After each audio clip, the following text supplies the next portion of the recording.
Taurus, welcome to your weekly Sidereal Astrology forecast. This is for September 12th through the 18th of 2016. I'm Athen, and this is for Sidereal Astrology. If you are new to the channel, be sure to check out the link down below because the signs are different. All right, so Taurus, this week, another powerful week of September. We've got a lunar eclipse taking place in your 11th house. This is the house of your aspirations. This is the house of your hopes and wishes for the future. Everything future oriented. Even too, for those of you who have been or are involved with groups or community or networking or your friends, all these things are coming to the forefront now, which is basically what this lunar eclipse does. You know, it's a full moon. It's a very transformational full moon, but there's this awareness now about this area of life. How are your aspirations going? How are your hopes and wishes, your group and community things?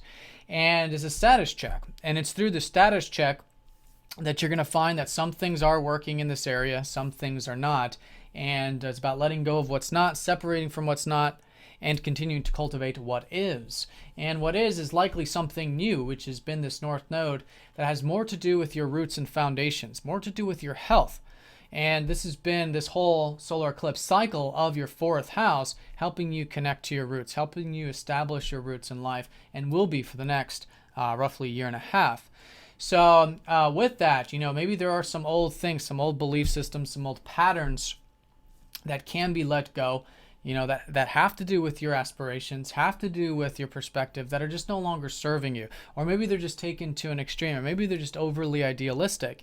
And so whatever that is, whatever you become aware of during this time period, and this will be around Friday, by the way, the lunar eclipse will be strongest on Friday.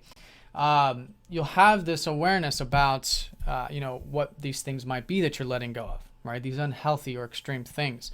And usually we know what to do, or, it's not so much action with the South Node as much as it's about a internal process of detaching, of letting go, of allowing to let go, not pushing away, but allowing to let go of these solar energies.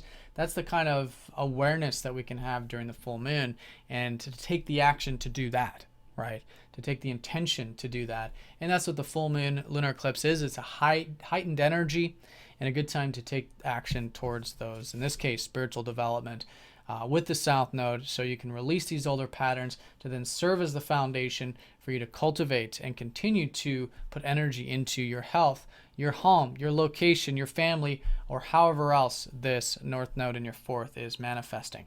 Now, this lunar eclipse is going to be squaring up to Mars, conjoining up to Chiron. Let's talk about this Chiron. So there is some healing taking place, maybe some wounds about your aspirations this year. Chiron's recently shifted into Pisces. Maybe some wounds about the future, about possibilities, maybe about community and group things as well. So with this, we have an awareness of these wounds. And I think it's a great time to heal, to do the healing, which again comes through acceptance, right? If you look at any psychological counseling and whatnot, or any type of spiritual development, the first step is awareness, and then the next step is acceptance. And it's really in the acceptance phase that these wounds and whatnot naturally transform into something else versus being hidden and blocked and there and just in the subconscious. So anyways, a great lunar eclipse for healing through that awareness of these future-oriented things. Scoring up to Mars, though, so extra attention here on relationships this week, I think, will be emphasized, particularly around Friday. So there's been a lot of drive, a lot of intention with your relationships at the moment, which has been good. A lot of independent energy there. But with this square, I think just extra attention to make sure everything is nice and balanced, nice and moderate. We're not going to any extremes or any rash, because there can be some tension, a feeling maybe a bit blocked, or we're not able to get what we want or whatever. So extra attention there can keep everything nice and balanced with those relationships in particular, but in general.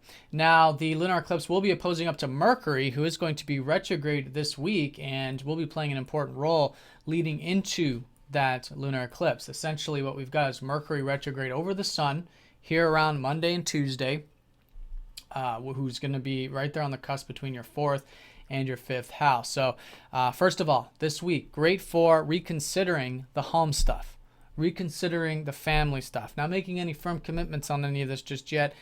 and even with your health, trying new things. For those of you who've recently started to put some energy into your health, try new things, be adaptive. It's all about learning. Things aren't really in their forward moving stage just yet until Mercury goes direct. So adapt, be flexible, reconsider, readjust, edit some of these things.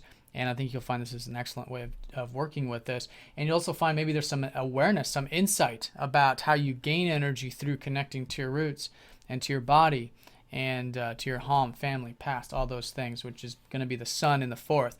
Now, that will be, of course, squaring up to Mars. So again, extra attention there on the relationships and making sure everything's balanced there.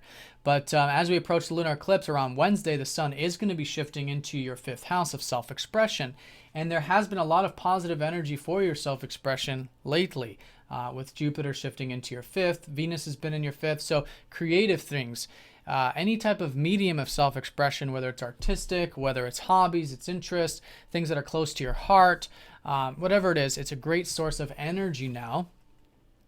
Which you'll notice the shift going into the weekend of focusing on this area of life. And this will also be the area of new beginnings for you next month. All right, so that's the most important thing over the week, the work week in particular, over the weekends. We've got Mars trining up to Uranus, so there is some freedom over the weekend, but within moderation, especially for you Taurans, because your ruler Venus will be opposing up to that Uranus.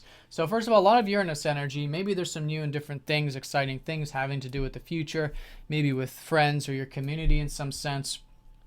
And that could be a really good positive energy here for your relationships. With that trine up to Mars there, maybe things are lifting up there on the relationship front, which can be quite freeing. But with the opposition up to Venus, just remembering the balance of self-expression, that if we're feeling a bit like inspired to cultivate some future things, to really ask ourselves if it's in alignment with who we are, with our inner self, our inner spark. And that's your ruler right now, really connecting to this in the fifth house, and vice versa. If maybe there's some things we're really expressive about, we really enjoy, we're really interested in, we want to make sure this is in alignment with our future aspirations. And as long as we're staying balanced like that, and even balanced too with the friend stuff, like I was saying, but as long as we stay balanced with this, then it's a great way of really seeing that they're one and the same, right? We can't have self-expression without future-oriented things, that our future aspirations require us to be doing things that we enjoy, and vice versa. All right, so that's the week in a nutshell. Definitely another powerful week here in September. A lunar eclipse taking place in your 11th house of your future aspirations, releasing any old patterns and belief systems that are no longer serving you with that. Maybe doing some healing in that area as well, all while balancing relationships, keeping things nice and moderate there, because there can be maybe a bit of tension this week, collectively speaking there. But over the weekend, that lightens up a bit with the trine up to Uranus, can be freeing with moderation, of course, and balance, and all while reconsidering and learning more about the importance of having good roots in your life, being in good health, having good home life and family life and personal life with that Mercury retrograde. All right, Taurus, I hope you guys have a fantastic week. Thank you for watching, and I'll see you all next week.